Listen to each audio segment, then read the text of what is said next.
আন্তর্জাতিক অপরাধ ট্রাইব্যুনাল নিরপেক্ষভাবে কাজ করছে কিনা বা রাজনৈতিকভাবে প্রভাবিত হয়ে কাজ করছে কিনা এটি তো আমাদের কাজের মাধ্যমেই আপনারা প্রমাণ পেয়ে যাবেন।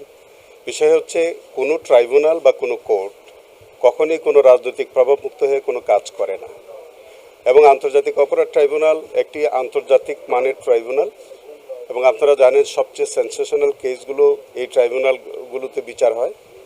এবং ইতোমধ্যে আমাদের 5টি মামলার জাজমেন্ট হয়েছে, অনেক আলোচিত মানুষের শাস্তি হয়েছে, এবং সেখানে দেখেছেন যে আমরা অত্যন্ত নিরপেক্ষভাবে সেইগুলোর বিচারের ব্যবস্থা আমরা করেছি। বিশেষ করে আবু সাইদ হত্যা মামলা, সেই মামলায় দেখবেন যে 30 জন আসামি যাদের যে শাস্তি পাওয়ার উচিত তাদের প্রপোর্শনেট ক্রাইমস অনুযায়ী তারা সেইভাবেই শাস্তি পেয়েছে। আমরা কিন্তু ঢালাওভাবে সবাইকে যে মৃত্যুদণ্ড দিয়ে বা যাবজ্জীবন দিয়ে দেওয়া সেটি কিন্তু আমরা করিনি বা আমাদের ট্রাইব্যুনাল থেকে হয়নি।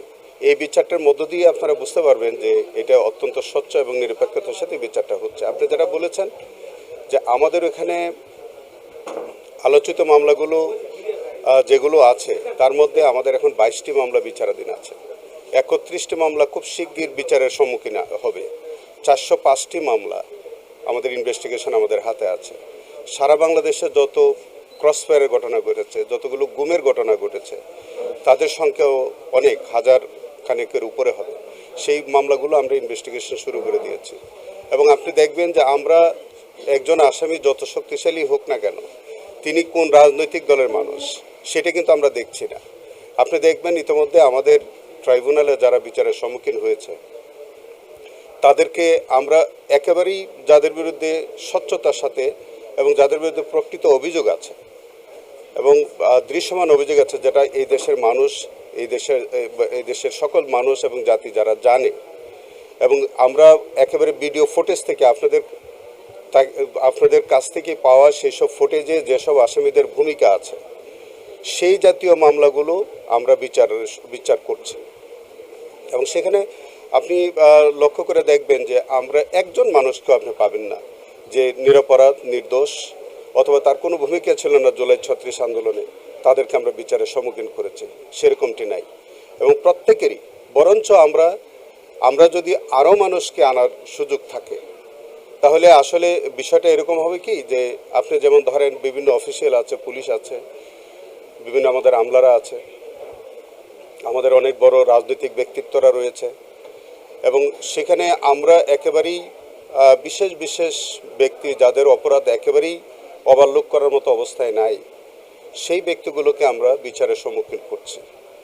বিশেষ করে আপনি এক একটা অঞ্চলে আপনি দেখবেন, আজকে আপনার সিরাজগঞ্জে দেখবেন যে আপনার পাবনায়, আপনার রাজশাহী অঞ্চলে এমন মানবতা বিরোধী অপরাধ সংঘটিত হয়েছে যে ব্যক্তিগুলোর বিরুদ্ধে এই অভিযোগগুলো এসছে তাকে আপনি কিভাবে স্পেয়ার করবেন?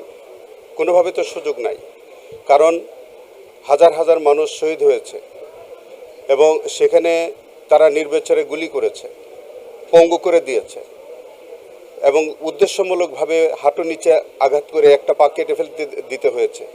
হাজার হাজার পঙ্গু লোক এখনও আমাদের থাইল্যান্ডে, দেশে এবং বিদেশে চিকিৎসাধীন আছে। আমরা সেই সব অপরাধীদেরকে শনাক্ত করছি এবং বিচারের সম্মুখীন করছি। সেখানে রাজনৈতিকভাবে প্রভাবিত হয়ে কোনো কিছু করা হচ্ছে না। চিফ প্রসিকিউটর পদে যোগদানের পর সারা বাংলাদেশে আমি প্রত্যেক এসপিদের এবং আইনশৃঙ্খলা বাহিনীদেরকে আমি নির্দেশনা দিয়েছি, আমাদের যে বিভিন্ন অঞ্চলে যারা সাক্ষী আছে তাদের বিশেষ নিরাপত্তার ব্যবস্থা করার জন্য আমি অলরেডি নির্দেশনা দিয়েছি। আমাদের তন্ত্র সংস্থায় যারা কাজ করছে তারা সেইগুলো দেখভাল করে, এবং আমরা একটা সাক্ষী দেওয়া পর্যন্ত এবং দেওয়ার পরে তাদের যেসব নিরাপত্তা ব্যবস্থা করা প্রয়োজন আমরা সবটাই করছি। দেখেন, কোনো নির্দোষ মানুষকে যদি শাস্তি দেওয়া হয় আর পরবর্তীকালে যদি বোঝা যায় যে এটা একটা মোটিভেটেড জাজমেন্ট ছিল, সেখানে তো আমাদের প্রচলিত আইনে তার কম্পেনসেশন পাওয়ার অধিকার আছে। যদি এরকম হয় তিনি আদালতে এটার প্রতিকার তো আছে, তিনি একদিকে যেমন খালাস পাবেন, সেটা তার ক্ষতিপূরণের জন্য তিনি মামলা দায়ের করতে পারবেন, সেটা সেই প্রক্রিয়ায় ওনাকে যেতে হবে।